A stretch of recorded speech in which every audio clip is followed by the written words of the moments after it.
Hi, my name is Leah, and everyone says I do crazy things without thinking them through. My parents thought it was just a childhood thing and that I'd grow out of it, but things actually got crazier and almost cost me my life.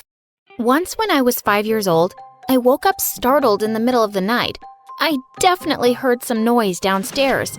I jumped out of bed and crept down the stairs to find a robber in the study. I ran to the kitchen, grabbed a big frying pan, and sneaked up on the robber. The minute he turned around, I hit him smack in the face and he dropped to the floor. Seconds later, my parents came running at the noise and called the police. I thought they'd praise me for being a hero, but instead, they lost it with me. Why did you even go down alone? Do you have any idea how dangerous that was? What were you thinking, Leah? To be honest, I wasn't thinking. My brain just told me to do it, so I did it. See, crazy enough? Not only that, I also feel rather ugly. I wasn't as pretty as my older sister Amy, who mocked me for being a gingerhead all the time. So one day in the 2nd grade, I decided to do something to look pretty like my sister. I slapped some pink wall paint onto my hair and sprinkled glitter on it. I thought I looked uber cool, but the principal didn't seem to agree, and I got grounded for the 700th time at home. I tried my best to feel bad, but just then, I spotted the cutest cat limping on the street. Oh no, what if a car hit her? Without another thought, I was out the window. Just as I'd picked up the poor kitty, I stared in horror at a bus racing down the road straight towards me. It sharply swerved and crashed into a tree on the side. Just then, a car drove straight into the bus, and before I knew it, there was a 10-car pileup. Suddenly, someone grabbed my hand and yelled, "Run!" We both dashed away and hid behind some bushes. When I caught my breath, I saw a ginger-haired boy my age smiling at me. "Wow, you saved that cat's life. You're a hero. Also, your hair is really cool." And that's the day this boy River became my best friend. He moved into the neighborhood recently, and we became inseparable. Amy was one of the popular girls in school, and she and her friends were always bullying me and River. She wasn't that smart, so she often made me do her homework. One time in the 8th grade, I said I was too busy, and the next day she stole my cat. As River and I marched furiously up to her, we found her making fun of poor Lulu with her minions. "Look, Lulu, Mommy and Daddy are here. Why don't you two get married already and have 100 more ginger cats? It would definitely be an ugly family of losers." "Oh yeah? Maybe we will. And we won't be inviting you to the wedding." "Ew, River, we're not getting married, ever. Now give me back my cat, Amy. I'll do your stupid homework." And she did, and I did. But I did it all wrong. When we moved to the 9th grade, another drama was added to my life. We got a literature teacher who was an absolute terror. She always brought along a long, thin stick and hit it on our desks randomly. And one fateful day, she turned her wrath to me. "You, open your book to page 4, read the first sentence, and tell me what you think." Anna opened her lunchbox and ate her chicken nuggets. That means some girl Anna opened her lunchbox and ate some chicken nuggets? I have 2 words for you. Nuh-uh. The lunchbox represents the working class, chicken represents weakness, and a nugget means small. So it means Anna is a small, poor coward. Buy a brain, please. What? When the lunch bell finally rang, we all got up to run out, but the teacher smacked her stick on her desk and screamed, "I am the bell, and no one leaves until I say so." Suddenly, I snapped, and without thinking, I snatched her stick. Everyone gasped and held their breath. And then I broke the stick in 2 over my knee. No one messes with a hungry girl. Of course, I was sent to the principal right away and given detention for a month. But when I went back to class, I got a hero's welcome. All hail Leah, the new school queen! River picked me up and twirled me around. Then he looked into my eyes and said, "Leah, you're amazing. You've always been the coolest girl I've ever known." And with that, he suddenly kissed me. My head was spinning with shock as everyone around us cheered.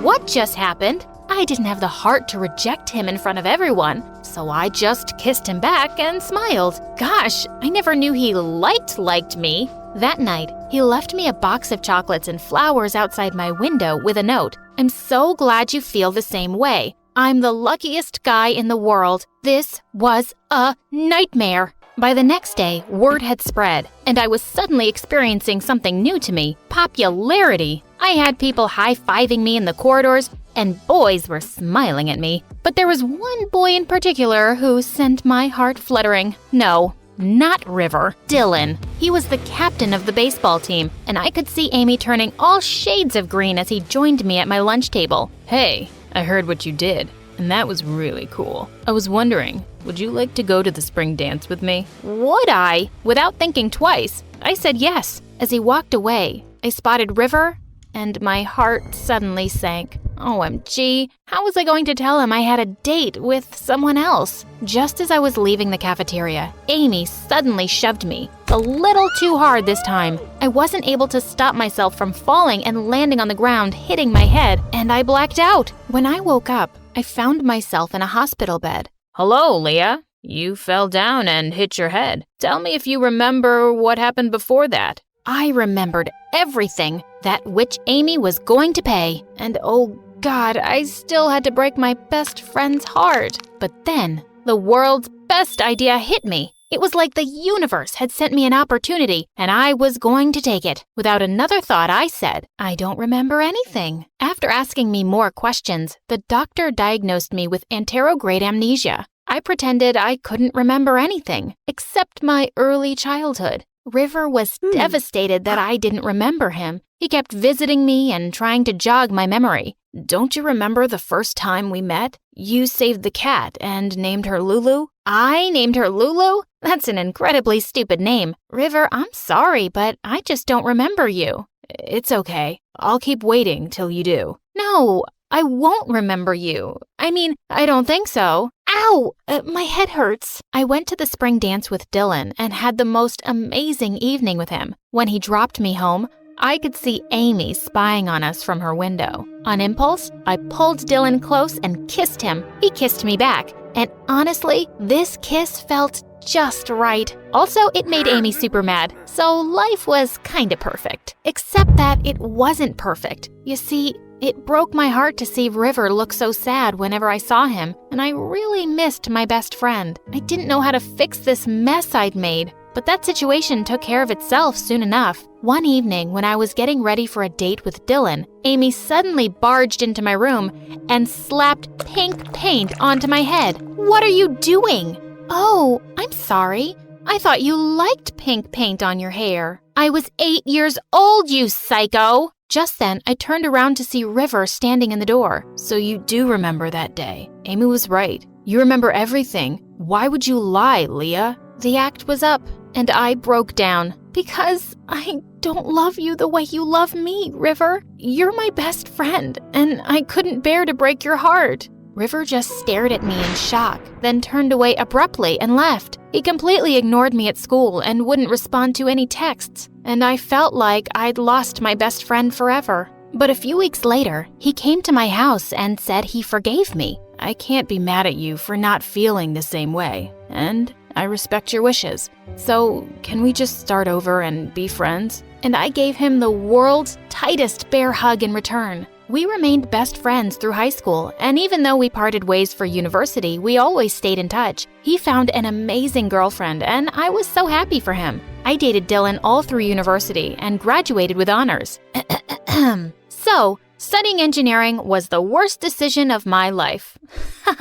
Joking, not joking. And the best thing that happened to me in this college is that I'm about to leave it. I would also like to thank YouTube and Google for helping me throughout my studies. And also, of course, my wonderful boyfriend Dylan, who God knows what he's doing right now, but he's coming to me, and now he's on his knees. Wait, what? To my shock, Dylan was holding a ring. Will you marry me, crazy girl? Of course, I said yes. And a month later at our wedding, River was my best man. A year later, I was blessed with a beautiful baby girl, Lisa. When it was time to go back to work after my maternity leave, I couldn't bear to leave her behind. So without another thought, I just sent in my resignation letter and quit. Dylan asked me if I was sure about my decision, and I said, of course, I'm totally ready to be a stay-at-home mom and cuddle with this patootie all day. But it turns out, being with a baby all the time can get really exhausting and sometimes just boring. One day when Lisa was 2, I was busy writing on my laptop when I looked up to see her eating my popsicle. How had she found my secret stash in the freezer? I jumped up and grabbed it from her. That's mine. But when I saw her little baby lips quiver and her eyes well up, I sighed. Fine, you can have it. Watching her turn instantly happy made me really happy. And I thought to myself, wow, this motherhood business really changes you. But I didn't realize how much I'd changed until a year later when Lisa fell really ill. After running all sorts of tests, it turned out that she needed a kidney transplant. And I was a perfect match. And I didn't even have to think about it for a second. Maybe you should try to find another donor first. Life with one kidney can be difficult sometimes. No one can be a better match for her than me. And I don't even have to think about this twice. We both underwent the surgery, and even though it took me a lot of time to recover, I never regretted my decision when I saw my happy, healthy baby playing around. Being a mother has taught me to put someone else above me, and making sacrifices without giving it much thought. I'm Saweetie.